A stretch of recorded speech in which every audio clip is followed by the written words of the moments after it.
The first update we have today is Alexis Bellino's response to the wedding snub from Heather Dubrow. So here's the deal. Alexis Bellino recently got married to John Jansen. Yeah, Shannon Beador's ex. And things got a bit awkward because Heather Dubrow, who's friends with both Alexis and Shannon, skipped the wedding. Now, Heather gave her reasons, right? She said she had a parents' weekend, plus, the whole situation was complicated because of her friendship with Shannon. And get this, she apparently also said she and her husband Terry aren't really friends with Alexis and John as a couple. Well, Alexis talked about this on Reality with the King, and she basically said she was perplexed by Heather's explanation. She called it awkward and weird. It made Alexis wonder if maybe her friendship with Heather was just like a work friendship, not something deeper. She even brought up some points, like how Heather had said on Watch What Happens Live that she talks to Alexis more than Shannon.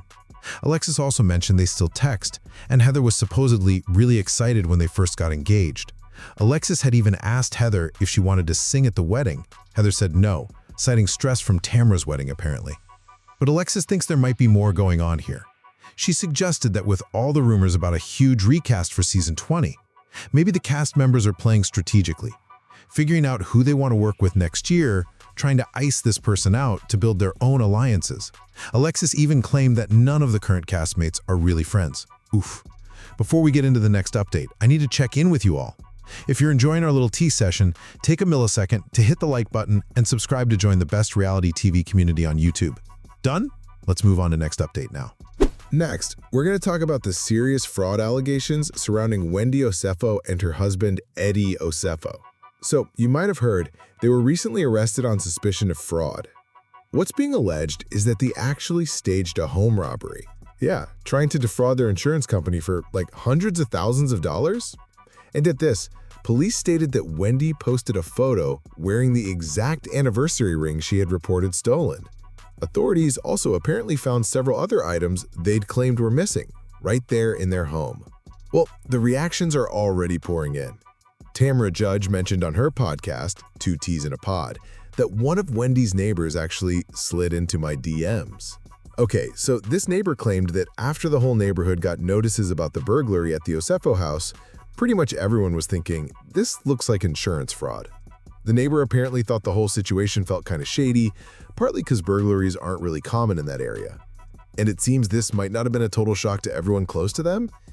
Ashley Darby apparently claimed, "This ain't news to us, it's news to y'all," which kind of illuminates that maybe concerns were already there within the cast. Tamra Judge also mentioned that someone who apparently used to work with Wendy, even before her time on Housewives, posted on TikTok saying Wendy was horrible to work with.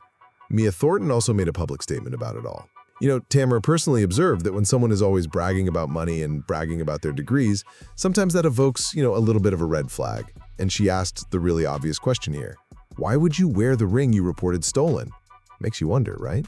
So this was today's update about the Wendy and Eddie OSEFO fraud allegations and the surrounding reality TV reactions. Let's now move on to next update.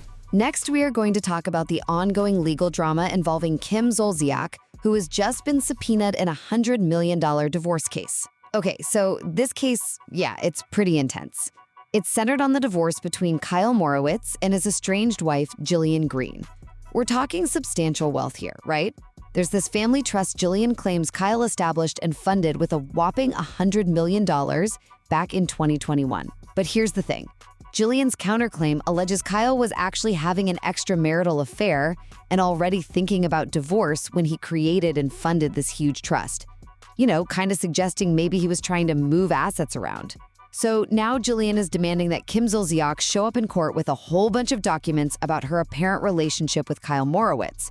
She wants proof of their communications, things concerning payments for services, and really any financial documentation linking them. This includes details about gifts Kim might have received from Kyle or his businesses, any money loaned or paid to her, or even expenses paid on her behalf. Jillian's also asking for documents about any trips Kim took with Kyle, like where they stayed, other expenses, the whole deal.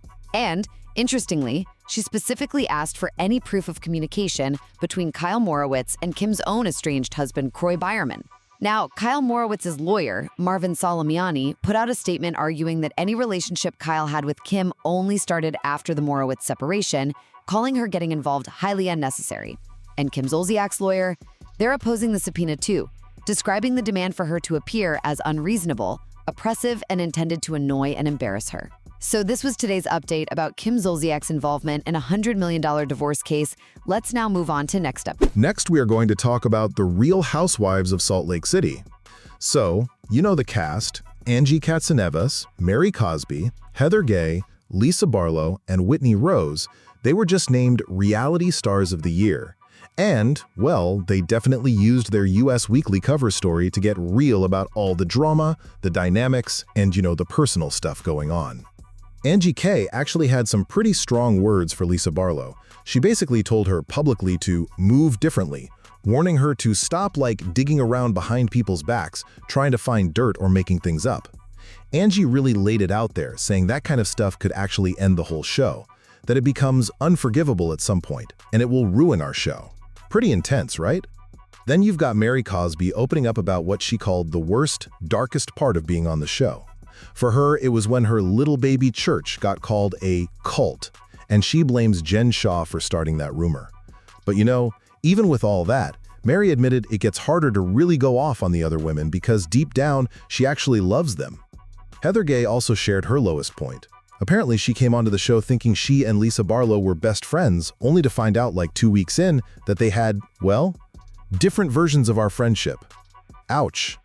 Oh, and Lisa Barlow cleared something up about that whole lost $60,000 ring drama. Yeah, she confirmed it was not insured. And she added, apparently, most wealthy people don't think about insuring their jewelry. Okay. And finally, Whitney Rose weighed in on Andy Cohen confirming Jen Shah is never coming back. Whitney's take? She's basically just relieved, saying she's just grateful I have an answer for the red carpets now. So this was today's update about the Real Housewives of Salt Lake City. Let's now move on to next update. Next, we are going to talk about Jeff Lewis's recent appearance on Watch What Happens Live. So, Jeff really didn't hold back this time, His chat kind of illuminated a whole bunch of stuff, like his ongoing feuds with other Bravo lebs, some regrets he has about flipping out, and yeah, his kind of complicated relationship with Andy Cohen. Okay, so on the Bravo beef front, Jeff mentioned a few people he was hoping not to run into at BravoCon. He named Dorit Kemsley and Gina Kirschenheiter. Apparently, he thinks Dorit blocked him. He was like, I must have said something, and yeah, they just don't get along. And, oh, he also threw a little shade Tamra Judge's way. Basically said she needs to stop threatening to quit her show when, let's be real, she has no intention of quitting. Then things got a bit heavier. He talked about Sonja Morgan, saying he doesn't care for her right now. He feels her situation has gone too far, calling it messy and sad, and thinks maybe some tough love is needed instead of enabling. Jeff also opened up about his own past, admitting he has a lot of regrets about flipping out. He confessed he mishandled a lot of things on that show. Speaking of mishandling things, his relationship with Andy Cohen. He listed a few bumps, like asking for more money or criticizing Bravo shows. But the big one? He admitted reading Andy's personal texts out loud on his radio show. Yikes. That apparently caused a 2 to 3 month freeze out, and Jeff swore he'd never do that again. And finally, why hasn't he done the Traitors? Well, he said leaving his daughter Monroe and his radio listeners for a month was a big commitment. Plus, he put it bluntly, it was not enough money. So this was today's update about Jeff Lewis's candid confessions. Let's now move on to next update. Next, we are going to talk about the Real Housewives of Potomac star Stacey Rusch's divorce status, which, has finally been verified after just intense scrutiny from her castmates. So Stacey, she's been under fire really, especially from Ashley Darby and Giselle Bryant. They've strongly suspected she faked her whole divorce situation just for the show. I mean, even in season 10, when Stacey showed some proof, Giselle was like, nope, claiming the documents didn't have an official seal. So yeah, the suspicion didn't exactly go away. There were even other accusations flying around, like that she paid someone to be her love interest last season and dealing with some pretty mean bullying this season too. But okay, here's the actual deal. TMZ went and verified it. Stacey is in fact divorced from Themo Rusch. It all got finalized really quickly, back on December 16th, 2024. And here's the key part.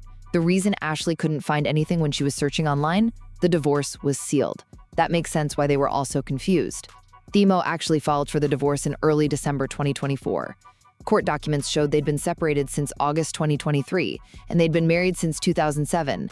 It seems it settled fast because the papers basically said there was no hope they'd reconcile. But in a classic Housewives twist, despite the divorce being totally final, Stacey revealed in the season 10 premiere that she and Themo are actually trying to rekindle things. Yeah, she posted footage of them vacationing with their daughter around Christmas 2024, literally the same month that the divorce went through, saying that's when they decided to work it out, realizing they weren't prioritizing alone time.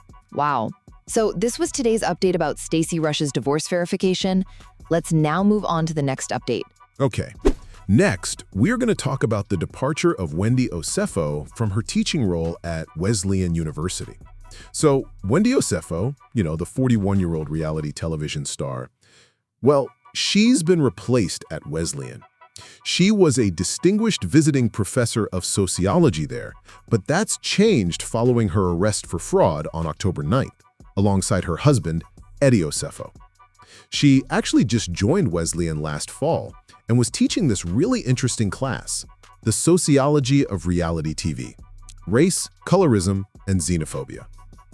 Now, these fraud charges, they stem from an alleged staged home burglary. This apparently happened back in April 2024.